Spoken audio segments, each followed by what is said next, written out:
Nós estamos hoje para conversar sobre um assunto de suma importância e que vem assumindo uma importância cada vez maior, uma vez que o uso recreativo de esteroides anabólicos está se tornando uma segunda pandemia. Então, para nos trazer alguma luz a esse assunto tão tortuoso, complexo e também um tabu, eu convidei para nos ajudar nessa tarefa o meu professor de longa data e amigo, professor Dr. Eduardo De Rose, que nós teremos o prazer agora de conversar por uns 40, 45 minutos. Boa noite, professor De Rose. Boa noite, professor Ivan. É um prazer estar nessa live com o senhor. Então, e o professor De Rose é um mito, é uma autoridade mundial em doping esportivo, tendo atuado por 16 Olimpíadas. A última foi em 2016, né, professor? 2016. Na verdade, a última foi o Rio. Foi na Olimpíada 2016 no Rio. Eu não atuei nessa Olimpíada como Comitê Olímpico Internacional, porque eu organizei o sistema de doping da Olimpíada como host, como organizador. A última que eu participei como Comitê Olímpico foi Londres, 2012. Mas eu conto a do Rio também, porque foi uma Olimpíada que eu trabalhei, que eu participei, que eu gostei de ajudar o Brasil. Então, a biografia do Dr. De Rose é extensa, tem aqui uma colinha para não esquecer de nada, né? O Dr. De Rose, além de profissional de educação física, ele também é médico do esporte e fez a especialização dele em Tours, na França, e o doutorado na Alemanha, em Colônia e em Roma. Ele foi professor da URGS no período de 69 a 92, que foi nesse momento, assim, eu fui seu aluno em 1991, na disciplina de Fisiologia do Exercício. E, além da graduação, ele também era professor do mestrado e doutorado. Ele atuou, portanto, em 16 Olimpíadas, como membro da Comissão Médica do Comitê Olímpico Internacional e sendo um dos fundadores da WADA. Eu queria perguntar uma coisa aqui, doutor. Aqui no site da WADA tem um outro cara aqui, um cara chamado Dick. Será que ele é um Dick mesmo? Como é que é essa história? Ele está se dizendo aqui que ele é o fundador da associação essa. Como é que é essa história, professor? A associação não é a mesma coisa que a Agência Mundial Antidoping. Perdão, eu falei errado. A agência da WADA, né? A Agência Mundial. A WADA foi fundada em 1999 por 36 pessoas. Não foi eu nem um que fundou. Foram 36 pessoas, porque a WADA, desde o começo, ela foi uma entidade que reunia governos e comitê olímpico. Então, 18 dessas pessoas eram ministros de esporte dos 5 continentes e 18 dessas pessoas eram representantes do movimento olímpico. Eu fui indicado como representante da ANO, que é a Associação Nacional de Comitês Olímpicos, que indicou 4 membros que construíram a estrutura da WADA, desenvolveram o seu regulamento e foram ditos os fundadores da WADA em 1999, num congresso que foi feito em Lausanne pelo Comitê Olímpico Internacional. Todas essas informações não houve assim aqui, fundador. Claro. E me diga, professor, quando foi que o senhor começou a sua carreira no antidoping? Em que ano foi isso? Em que local o senhor estava trabalhando? Bom,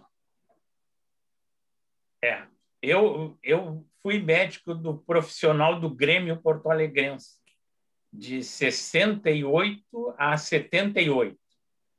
Eu saí do Grêmio porque eu estava preparando para ir para a Alemanha para fazer o meu doutorado.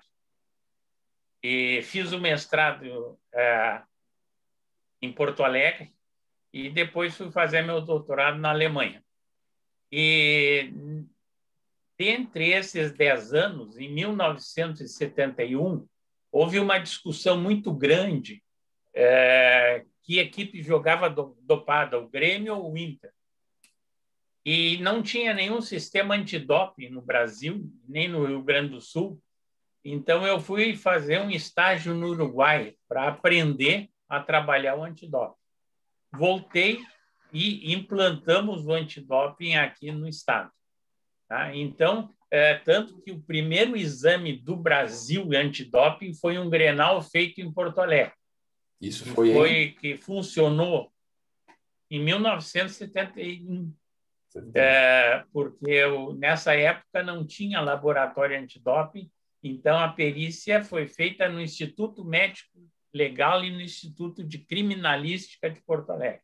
Foi o professor Túlio Menegotto, que era do Instituto Criminalística, que analisou as amostras que foram colhidas.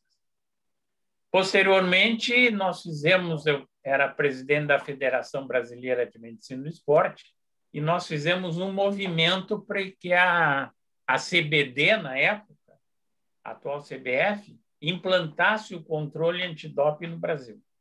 Foi feito um congresso no Rio de Janeiro, com médicos de quase todo o Brasil, e, a partir daí, num decreto do Conselho Nacional de Esportes de 1972, foi implantado o controle antidoping no Brasil só no futebol.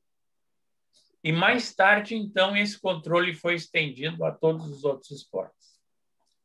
Perfeito, professor. E vamos começar a nossa conversa sobre doping esportivo, que é um assunto amplo, e depois nós vamos afunilar para o aspecto, a parte do doping que mais nos interessa aqui, que são os esteroides anabólicos. Afinal de contas, professor, o que é doping esportivo? Ou seja, o que classifica? Qual é a divisão de águas entre um ergogênico, uma substância ergogênica lícita de uma ilícita? O doping, quando começou o controle antidoping, ele não tinha uma definição muito clara. Ele era apenas dito que era proibido usar substâncias que aumentassem artificialmente a performance dos atletas.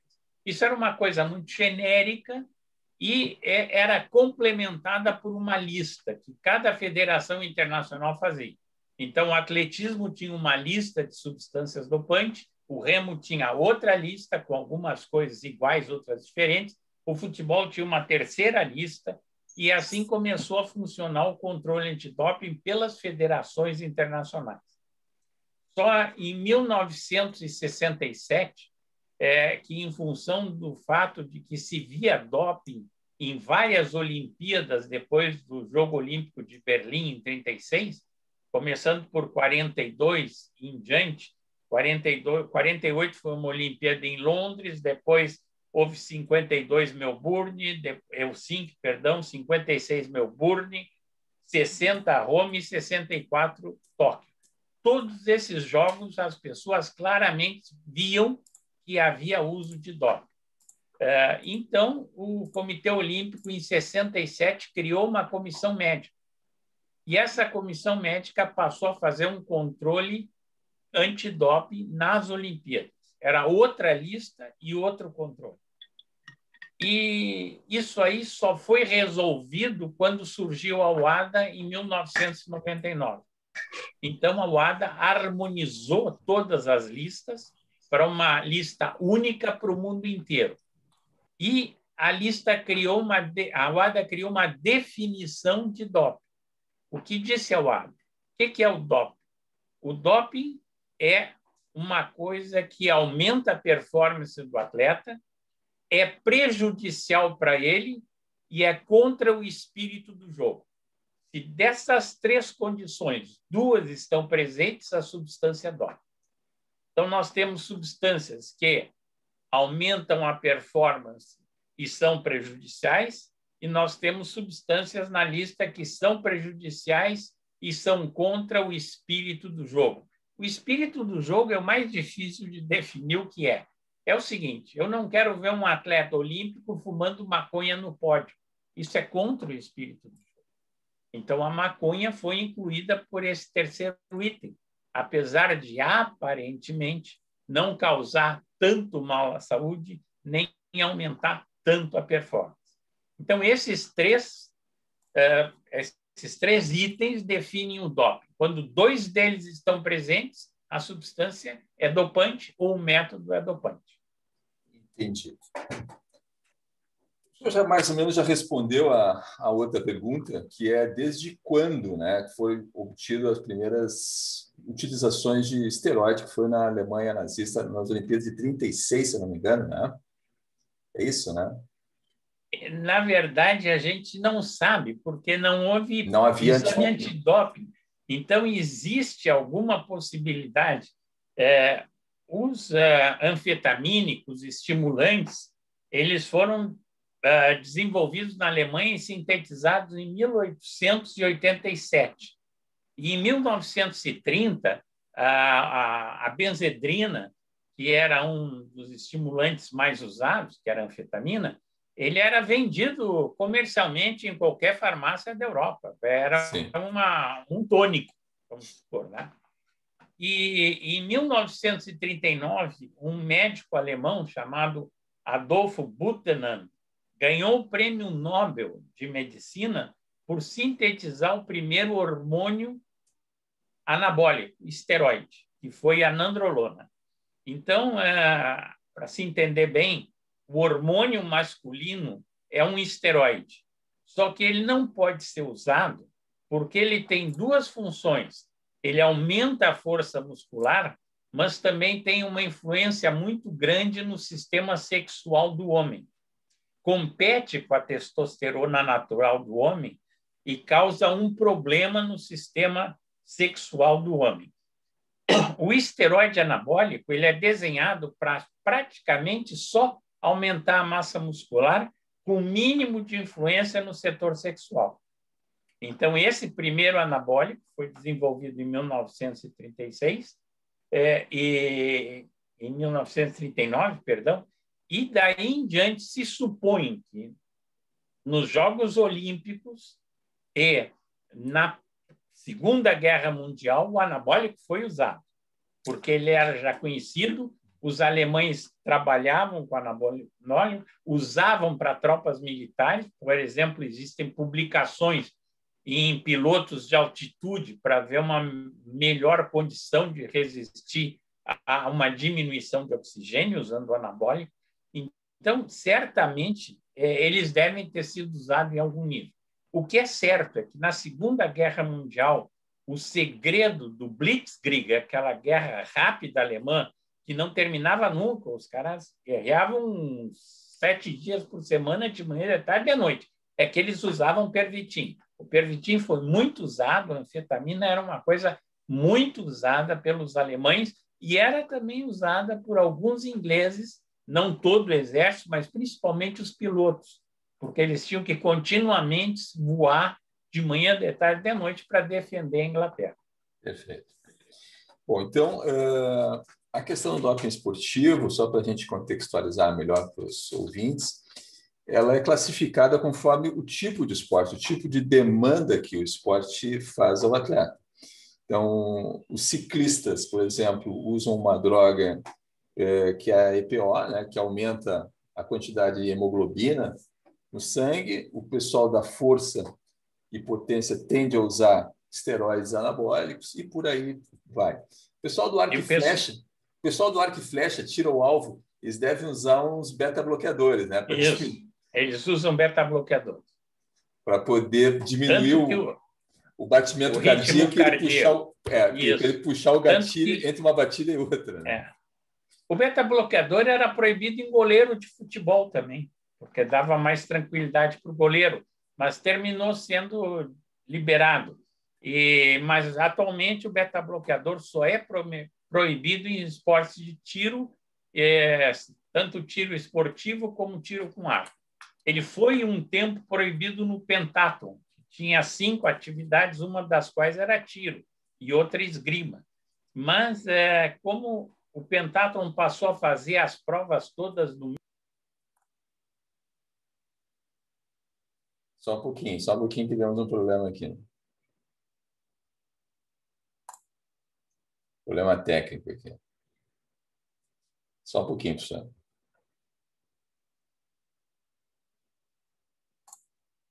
O senhor consegue abrir seu microfone?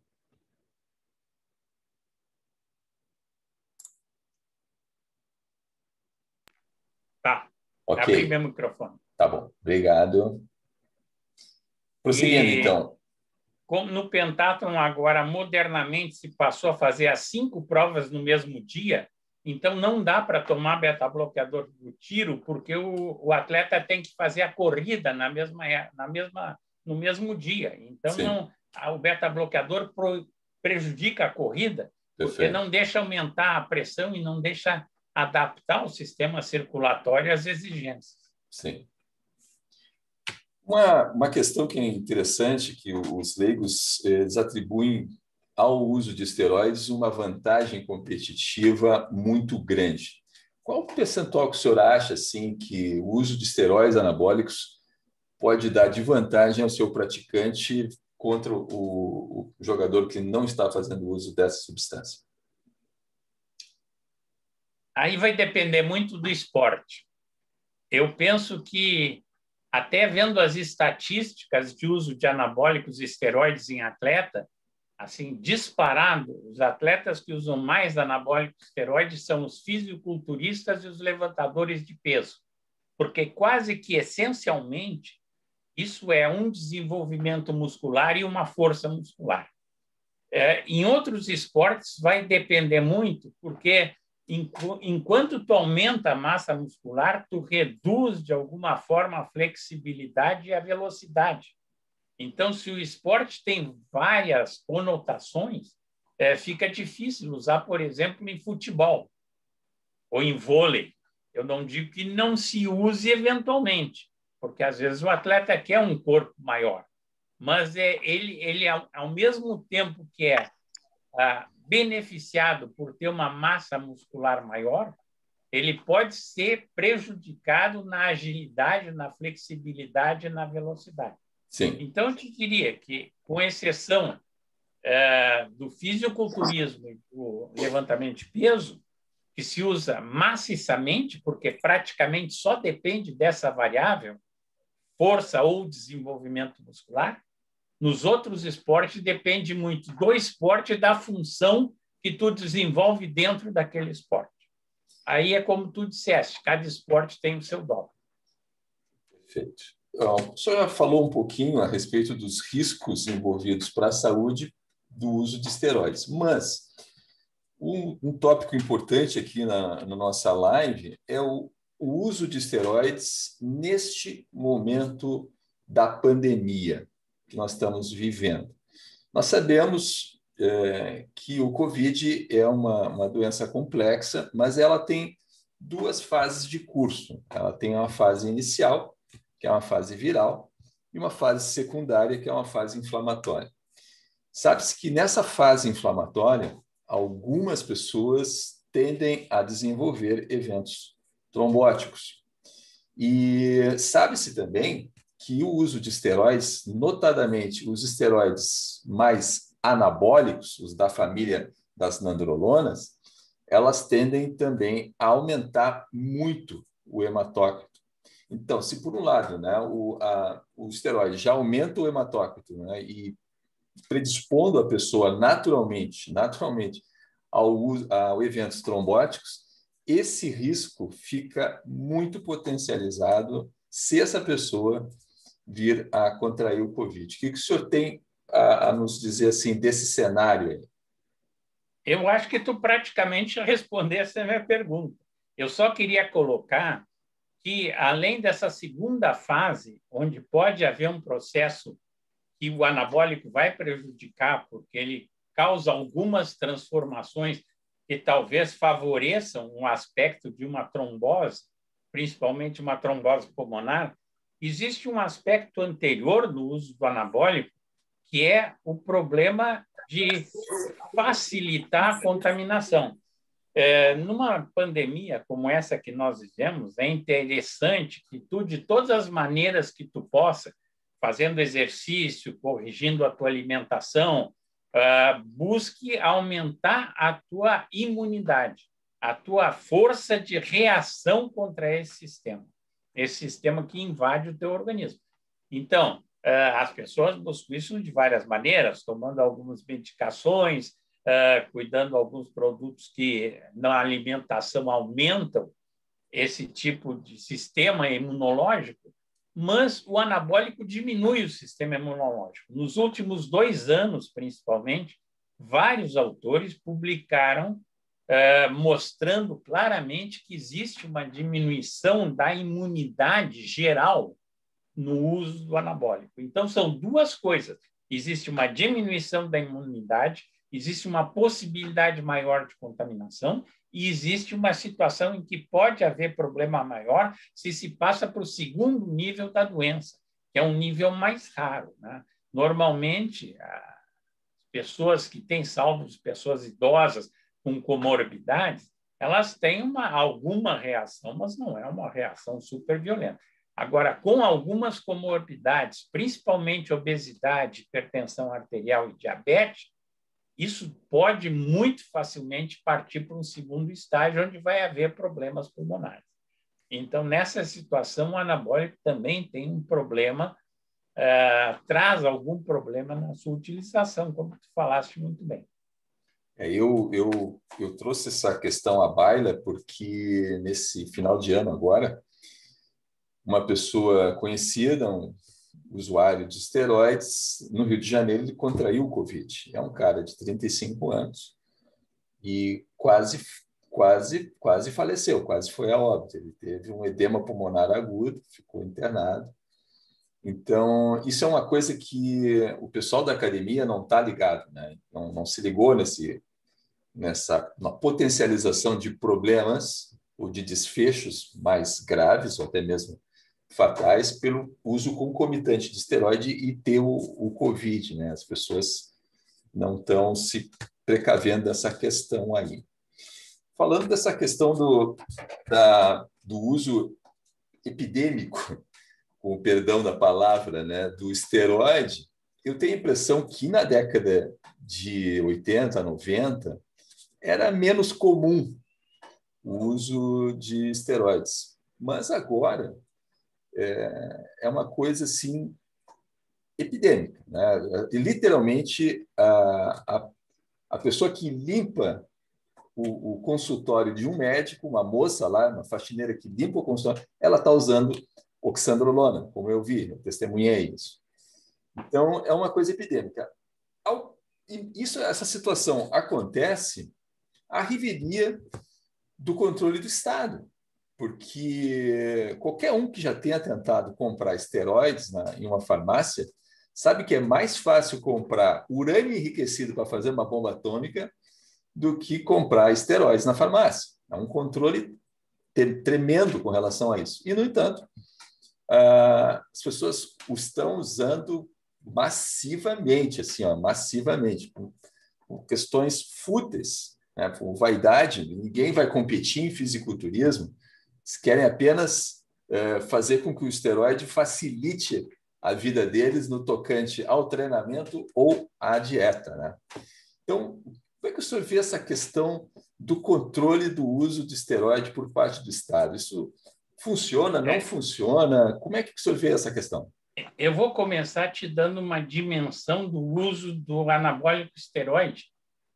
Tu focaste muito o uso em relação ao praticante de musculação, ou quem trabalha em academia. Sim. Mas essa é uma ponta do esteroide, né? Nós sabemos hoje que o esteroide é muito usado nas escolas sem nenhum tipo de exercício. O rapaz e a moça, eles querem ter um corpo bonito, porque hoje a sociedade exige que tu tenha um corpo bonito, sarado. Tá? Então, eles nem perdem tempo fazendo exercício, eles vão direto para o anabólico. Então, à medida que houve uma necessidade social de que tu tivesse um físico mais bem colocado para ter um relacionamento melhor com a sociedade, tu vai vendo que aumenta o uso. E não aumenta só na academia, e não aumenta só no praticante de esporte, aumenta na população escolar. Os trabalhos, mesmo no Brasil, mostram que claramente o uso de anabólico nas escolas secundárias é muito grande. E um colega meu um ex-aluno, eu sugeri para ele, fez uma pesquisa num GEBS, professor Rodrigo, procurando saber. Claro que se tu vai pesquisar num GEPS, tu não pode fazer controle antidoping, mas ele fez um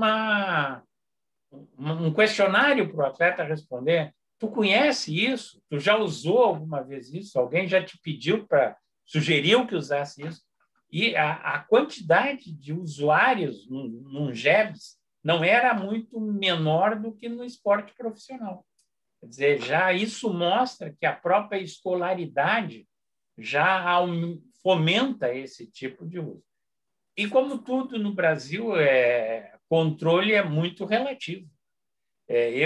Embora tu coloque tão bem assim a questão das farmácias, eu te diria que mesmo em farmácias, com alguma possibilidade, é possível comprar esteroides, porque existem muitos médicos que receitam esteroides e vão na farmácia comprar com receituário, e a farmácia vende, né? Então, infelizmente, tem colegas que fazem isso de rotina e é um tipo de consultório médico para atletas que faz esse tipo de trabalho. Então, é muito difícil tu fazer um controle desse tipo. Tá? Eu me sinto, às vezes, meio mal, porque eu estou na academia ali fazendo exercício e eu conheço clinicamente quem usa, quem não usa, mas eu me dou com todo mundo. Eu acho que é o direito de cada um, a liberdade de cada um. Né? Eu até penso que, em função de algumas coisas que se desenvolveram no Canadá, nos Estados Unidos, o tipo de trabalho de dizer para um usuário, olha aqui, ó, tu vai usar isso, tu vai ter câncer de fígado, tu vai ter problema de coração, pressão arterial elevada em função dos colesteróis, tu vai ter um problema de fratura óssea, porque vai haver uma consolidação maior, tu vai ter uma diminuição dos órgãos sexuais, porque vai haver uma competição com a tua testosterona, ela vai parar de circular, porque vê muita testosterona agindo, então ela tem um mecanismo de feedback que trava. Isso não resolve. Eu acho que é tudo uma educação no sentido de que não seja usuário, porque é uma coisa que não é ética, no fundo, e ela não traz benefício para o sujeito. É mais de educação do que de medo. Eu vi isso desde os anos 60 no Canadá, por exemplo, quando as campanhas contra o cigarro mudavam. Antes o cigarro era assim, não fume, vai ter câncer de pulmão, câncer de língua, câncer disso.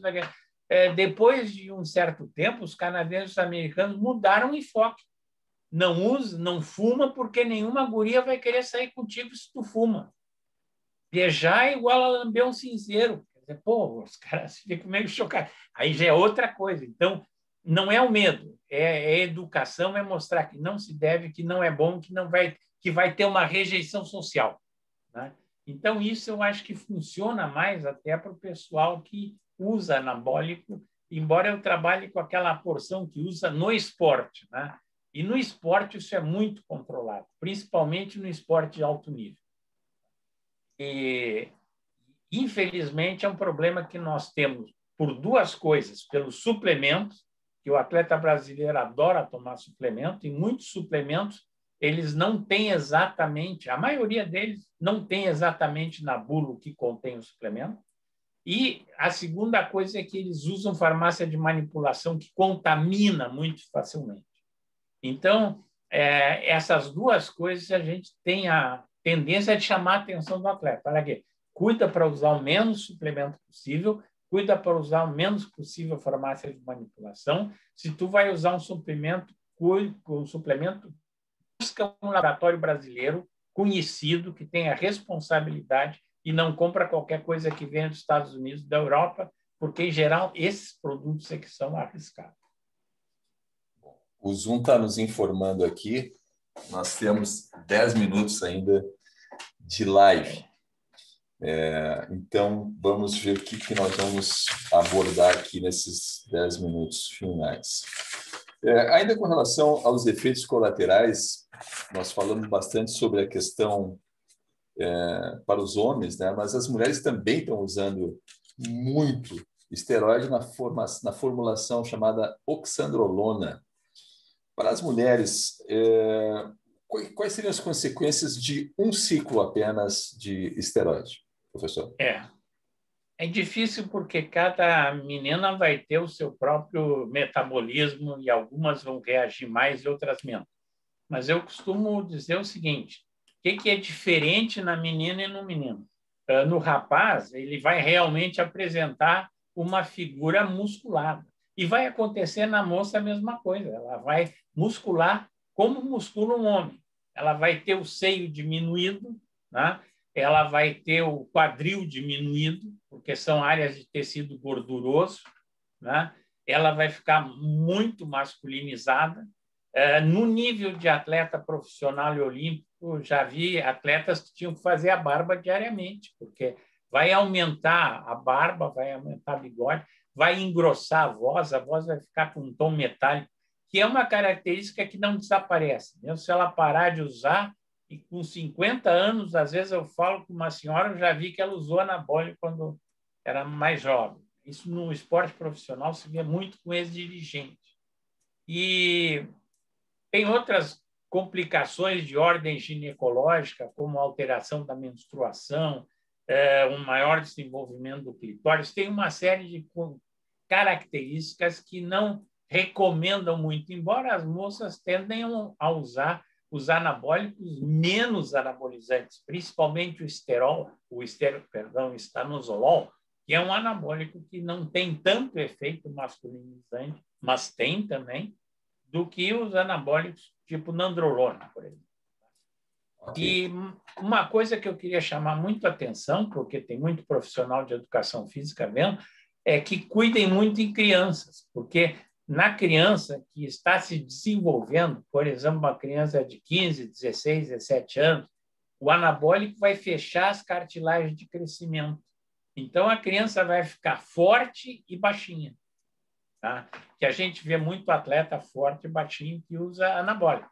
Né? Em geral, não é um atleta muito alto, porque a cartilagem de crescimento, na etapa de crescimento, ela fecha o uso de anabólico esteroide.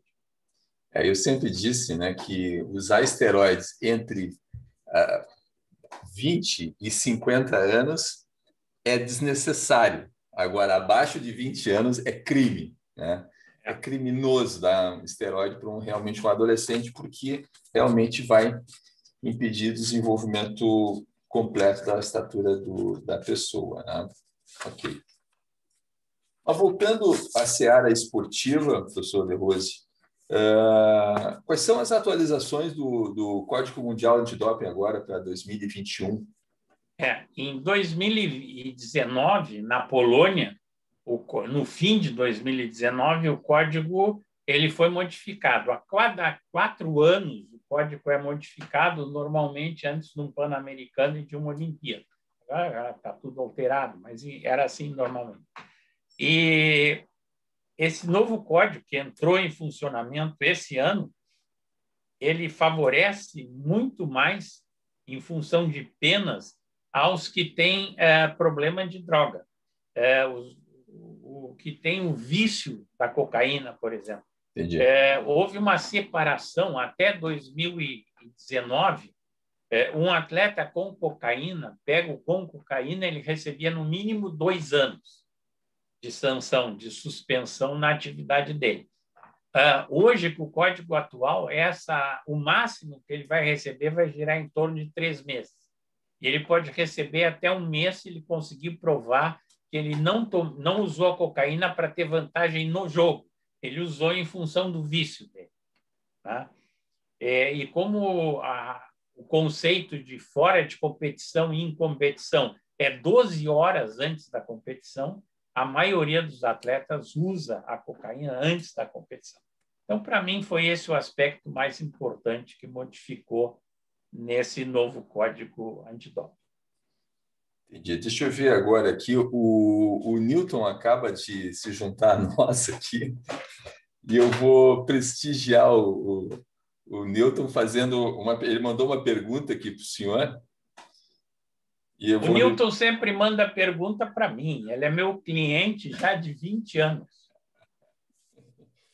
Ele pergunta o seguinte aqui. Ele fez várias perguntas, né? Vamos selecionar uma aqui que é com relação ao caso da Florence Griffith Joyner. Né? Por que raios que ela não foi pega na prova de 100 metros rasos, tá, professor? Por que raios ela passou? A primeira razão de que ela não foi pega na prova de 100 metros rasos é que ela correu 800. Então, não podia ser pega na de 100. A segunda razão que ela não foi pega é o seguinte: quando a Florence correu, e na Olimpíada que ela correu, os americanos usaram um anabólico de desenho. O que é isso? É um anabólico que não é vendido como medicamento, não é vendido em farmácia, mas era vendido só por um laboratório americano para alguns atletas americanos. Então, esse laboratório não estava nos radares do sistema de controle de doping. É claro que, imediatamente, a gente viu que ela usava. Tá? Ela usava principalmente fora de competição. E naquela época se conseguia detectar um anabólico talvez usado uma semana antes da competição. Mais tempo não. Então, ela era muito musculada, era uma moça muito bonita, e ela usava o anabólico sistematicamente e parou de usar na época que ela tinha parado de usar. Tanto que ela correu em Seul e, imediatamente depois da Olimpíada de Seul, o Comitê Olímpico Internacional introduziu o exame fora de competição. Sim. Hoje, um atleta pode ser testado a qualquer dia, a qualquer momento e em qualquer lugar, independente de estar em competição ou não. Então, evidentemente, ela parou de competir assim que foi feito foi introduzido fora de competição, né? E ela veio a falecer um pouco depois. Fica sempre uma dúvida se foi por causa dos anabólicos ou não se sabe muito bem essa razão, foi uma asfixia. E a contribuição dela para evitar o doping no esporte foi o exame fora de competição, introduzido depois da Olimpíada de 88. Professor, nós estamos ainda com 2 minutos para encerrar os nossos trabalhos. Eu queria aproveitar para agradecer de coração ao senhor pelo seu tempo, sua preocupação, fazer o nosso trabalho aqui da melhor maneira possível, a sua disponibilidade. É sempre um prazer conversar com o senhor, e agora a gente tem um vínculo lá com a academia, e a gente vai se ver mais seguido lá. Quero agradecer aos colegas, às pessoas que prestigiaram aqui a nossa live, o professor Romualdo, a Bruna Martinelli, a Isolina, a Lessara, a Maria Aparecida, o Dr. Claudio Honor Forbrick também, que apareceu aqui. Então, eu queria agradecer a todos vocês. Muito obrigado pela presença de vocês. Muito obrigado para ti, Ivan. Foi um prazer por participar da live. Um abraço para todo o pessoal que está assistindo. Um abraço especial para a Bruna, que é a minha professora lá na academia, que é a minha personal training. E eu espero, sendo possível, uma vez trabalhar com mais tempo com vocês para poder falar mais sobre esse assunto interessante. Muito obrigado pela gentileza da entrevista. Eu que agradeço, professor, pelo seu tempo, pela sua disposição, pelas esclarecedoras posições que o senhor nos proporcionou hoje à noite. Muito obrigado. Vamos... Boa noite para todos vocês e muito obrigado pela sintonia. Muito obrigado, boa noite. Não sei se diz sintonia em live, também não estou muito acostumado. Eu sou professor dos velhos tempos. Gurizada, terminou a aula. Esse negócio de live, para mim, é um problema. O senhor foi muito bem, professor. O senhor foi muito bem mesmo. Muito obrigado. Muito obrigado. Tu é muito mais profissional que eu, mas estou me esforçando. É meio duro tu começar a fazer esse troço com 78 anos. Não entende como é que foi.